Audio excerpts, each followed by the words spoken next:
नमस्कार बच्चों, आपने देखा कि पिछली वीडियो में हमने आपको लासा की ओर पाठ के लेखक परिचय के बारे में जानकारी दी। राहु सांकृत्यायन ने किस लिए लासा की यात्रा की थी? तिब्बत की यात्रा उन्होंने किस लिए की थी? लासा है हमारी तिब्बत की राजधानी। तो उसमें हमने आपको राहु सांकृत्यायन से जुड़ी सारी बातों को हमने आपको बताया था। आज हम आपको इस वीडियो में लासा की ओर पाठ के सारांश के बारे में जानकारी देना चाहते हैं। तो ये लासा की ओर पाठ जो है लेखक ने तिब्बत की यात्रा की थी और उसमें यह यात्रा वृत्तांत में लिखा गया है। सन 1929 में नेपाल के रास्ते से इन्होंने यात्रा की थी। जब वो 20 वर्ष तक वहाँ लंका में रह करके उन्होंने बौद्ध धर्म को अपनाया था। तो बौद्ध धर्म को अपनाने के पश्चात जब वो भारत आए थे तो उन्होंने यह निर्णय लिया था कि तिब्बत में जाकर के वहाँ पे जो तिंगरी का विशाल मैदान है, वहाँ पे एक मंदिर है जहाँ पे बुद्ध वचन की 5-5 शेर की पुस्तकें रखी गई हैं और उनका उन्हें अध्ययन करना है। तो उस अध्ययन के नियत से उन्होंने क्या किया था, तिब्बत की यात्रा को स्टार्ट किया था। तो उन्होंने क्या किया था कि उस तिब्बत की यात्रा को उन्होंने भिखमंगे के वेश में धारण किया था। भिखमंगे के वेश में धारण किया था क्योंकि उस समय वहां पर भारतीयों को तिब्बत की यात्रा की अनुमति न होने के कारण यह लेखक को यह यात्रा भिखमंगे के वेश में करनी पड़ी थी। इस पाठ में उन्होंने लासा की ओर जाने वाले दुर्गम रास्तों का उन्होंने वर्णन किया है। कितनी कठिनाइयों का उन्हें सामना करना पड़ा, कहीं कड़ी धूप तो कहीं जो है सर्द बर्फ की चादरें बिछी हुई, पहाड़ियों से घिरी हुई, इस तरह से तमाम जो है उन्हीं घटनाओं का उन्होंने वर्णन किया है। तिब्बती समाज के बारे में उन्होंने अनेक जानकारियां मिलती है कि वहाँ पर कैसे पर्दा प्रथा थी, कैसे स्त्रियां वहाँ पर जो है सास बहू में कोई फर्क नहीं रहता था और घर में आए हुए मेहमानों का किस तरह से वो स्वागत करती थी। तो ये जो है हमारी लासा की ओर पाठ के बारे में यहाँ पे लेखक ने ये बताया है। तिब्बत की भौगोलिक स्थिति का वर्णन किया है, वहाँ की पर्दा प्रथा, वहाँ की स्त्रियों का छुआछूत जो भी थी, कानून व्यवस्था जो थी तिब्बत में, इस तरह से तमाम घटनाओं का उन्होंने वर्णन किया है। तो बच्चों हम चलते हैं आपको आगे की ओर पाठ के सारांश की ओर बताते हैं। हाँ, तो लेखक ने अपनी तिब्बत की यात्रा नेपाल तिब्बत के मार्ग से की थी क्योंकि तब परिकलिंगपोंग का रास्ता नहीं खुला था। इसी रास्ते से हिंदुस्तानी वस्तुएं भी तिब्बत जाती थी। यह व्यापारिक तथा सैनिक रास्ता था। इस पर जगह जगह फौजी चौकियां और किले बने हैं जिनमें चीनी सेना रहती थी। कुछ किले में किसानों ने अपना डेरा जमा लिया था। लेखक ऐसे ही एक परित्यक्त चीनी किले के पास चाय पीने के लिए रुके थे। तिब्बत में यात्रियों के लिए कुछ अच्छी बातें हैं तो कुछ तकलीफें भी हैं। यहाँ जाति पात, छुआछूत, पर्दा प्रथा जैसी कुप्रथाएं नहीं हैं। लोग अपने घरों को खुला रखते हैं। यहाँ की बहुएं या उनकी सासें यात्रियों को या अपरिचितों को भी चाय बनाकर दे देती हैं और यदि यात्रियों को कुछ संदेह हो तो अपनी चाय खुद भी बना सकते हैं। उस परित्यक्त चीनी किले में चाय पीकर जब लेखक चढ़ने लगे तो उसने राहदारी मांगने वाले व्यक्तियों को 2 चिटे दे दी। थोंगला के आखिरी गांव में उसे मित्र सुमति के जान पहचान के लोग मिले। अपने साथ उन्होंने सुमति को लिया था, गाइड था जो कि तिब्बत का रहने वाला था। उसके जान पहचान के लोग वहाँ रहते थे तो लेखक ने अपने साथ उसको ले लिए थे। इसलिए ले लिए थे कि रास्ता को जानने में और वहाँ तक पहुँचने में ये हमारी बहुत ही मदद करेगा। तो इस कारण लेखक को क्या हुआ था कि वहाँ पे जगह मिल गई क्योंकि सुमत के जान पहचान वाले थे। थोंगला के आखिरी गाँव, थोंगला एक गाँव का नाम है। फिर जब आपको बता दें कि 5 साल के बाद लेखक जब भद्र यात्री के वेश में घोड़े पर सवार होकर आए थे तो इसी जगह पर उन्हें जगह नहीं मिली थी। उन्हें कहाँ रहना पड़ा था, एक गरीब झोपड़े में रात बितानी पड़ी थी। और उसके बाद अब इस समय जब आए हुए हैं तो इस समय उनको कितना अच्छा रहने को जगह मिल गया है क्योंकि उनके साथ उनका मित्र सुमत भी है और जो है शाम के समय नहीं है, दिन का समय है। जब लेखक को सबसे विकट समस्या तब हुई जब लेखक को थोंगला पार करना था। तो जो है वो 16-17 हजार फीट की ऊंचाई पर स्थित है। यह डांडे सबसे खतरनाक जगहें हैं। ये सब वहाँ के स्थान का नाम है, थोंगला, डांडे और अभी और नाम आएगा आपको, लंकोर। तो इनके आसपास कोई गांव नहीं होता है, नदियों के मोड़, पहाड़ों के कोनों के कारण दूर तक आदमी नहीं दिखते हैं। यहाँ किसी की हत्या हो जाए तो पुलिस या खुफिया विभाग कोई चिंता नहीं करता है। वहाँ कोई हत्या का गवाह भी हो तो नहीं मिलता है, क्योंकि डाकुओं के लिए सुरक्षित जगह है।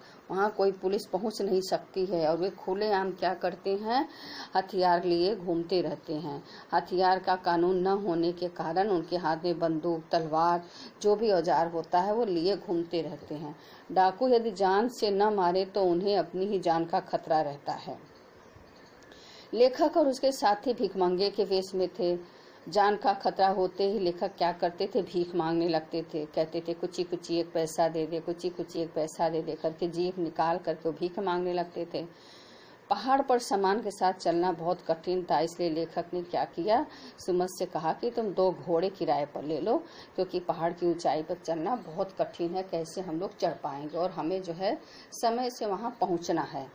दोपहर तक वे डांडे पर पहुंचे जो 16-17 हजार फीट की ऊंचाई पर थी। अब उन लोगों ने क्या किया, घोड़े ले लिए। एक पर लेखक सवार हो गए, एक पर जो है उनका मित्र सुमति। दोनों ने एक घोड़े पर अपना सामान रखा और चल दिए। यहाँ का वातावरण बहुत मनोरम था। दोनों ओर पहाड़ थे, उनमें कुछ तो बर्फ थी और कुछ पर बर्फ न थी, न हरियाली थी, यानी नंगे पहाड़ थे। सबसे ऊंचे स्थान पर एक देव स्थान था। को बताना चाहते हैं कि पहाड़ों पर जो ऊंचा स्थान होता है या पहाड़ों पर कोई देवता का उस स्थान माना जाता है। लोगों के, वहाँ के लोगों का मानना होता है कि यहाँ पे हमारे देवता निवास करते हैं, उसमें उनकी बड़ी श्रद्धा भी दिखाई देती है। तो जो वहाँ पर देव स्थान था उसमें क्या किया था कि कपड़े तथा झंडियों से सजाया गया था, क्योंकि दूर दूर तक दिखाई दे कि हाँ ये जो है देवता का स्थान है, मंदिर है, इसलिए वहाँ पे लाल झंडियों से सजाया गया था।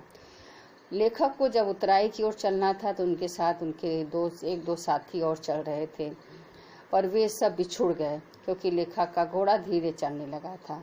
अब क्या हुआ, किस समय क्या हुआ, लेखक अपने साथी सुमत से बिछड़ गए। उनका घोड़ा धीरे धीरे चल रहा था और लेखक उन सब से बहुत ही पीछे रह गए।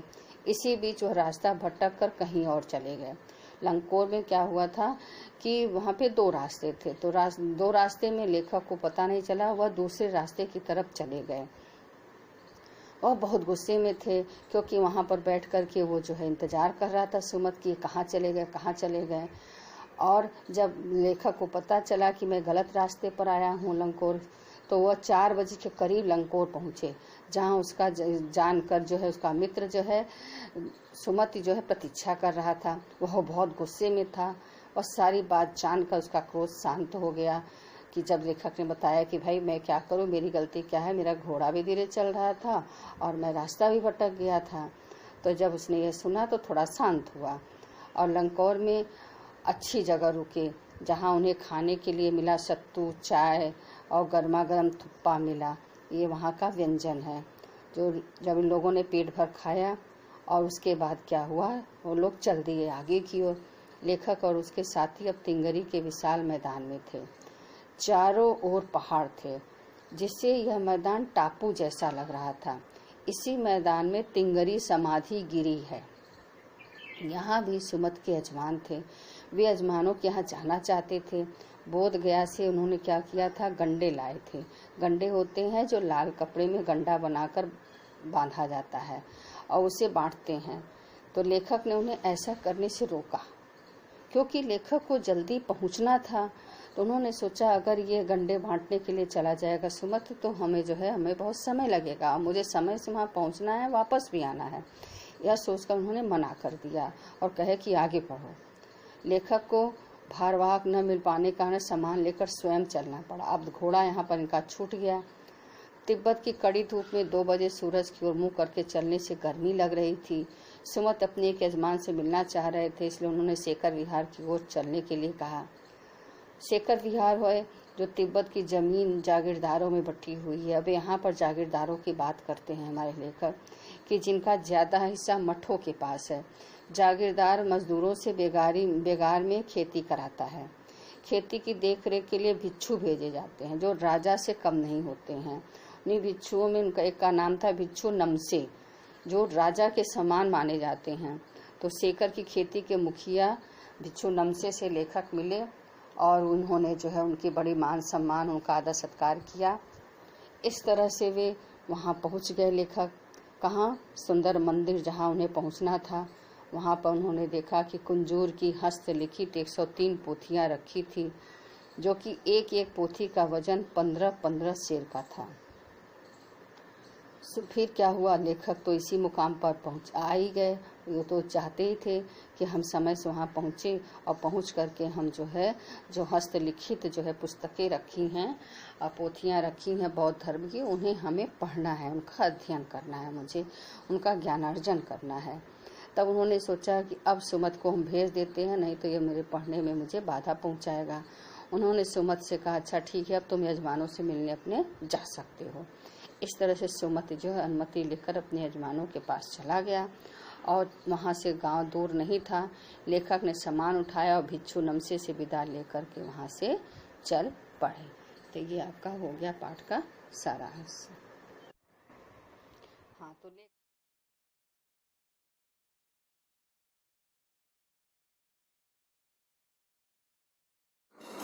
तो बच्चों, आप लोगों ने देखा कि लेखक को हमारे कितनी ज़्यादा कठिनाइयों का सामना करना पड़ा था तिब्बत की यात्रा के दौरान।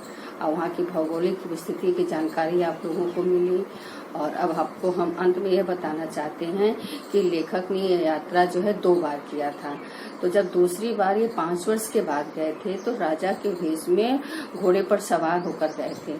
तो उस समय क्या हुआ था कि उन्हें किसी को ने भी घर में घुसने नहीं दिया था उनको, क्योंकि उस समय वे शाम को गए थे। और शाम को क्या होता है, वहाँ पर लोग छंग पीते हैं और छंग पीकर होश हवास होकर सो जाते हैं।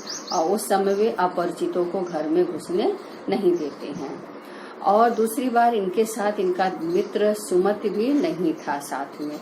सुमत जो कि जान पहचान के लोग वहाँ पर रहते थे, तो ठहरने की जगह मिल गई थी जब पहली बार गए थे। लेकिन दूसरी बार ये अकेले गए थे। इसलिए लेखक को, आपका ये प्रश्न भी बनता है कि लेखक को कितनी बार यात्रा करनी पड़ी। तो लेखक को 2 बार यात्रा करनी पड़ी थी। तो लेखक को बौद्ध धर्म की जानकारी लेनी थी, इस कारण उन्होंने यह कष्ट सहा और कष्ट सहते हुए अपने मुकाम तक पहुँचे और उन्होंने वहाँ पर सारी जानकारी ली, ज्ञानवर्धन किया। और इस तरह से बौद्ध धर्म की जानकारी लेने के पश्चात फिर वे वापस आ गए। तो धन्यवाद बच्चों, आपने देखा कि किस तरह से हमारे राहो सांकृत्यायन जी ने अपनी कठिन यात्रा का वर्णन इस पाठ में करके आप लोग को बताया है। ये यात्रा वृत्तांत है। नमस्कार बच्चों, धन्यवाद।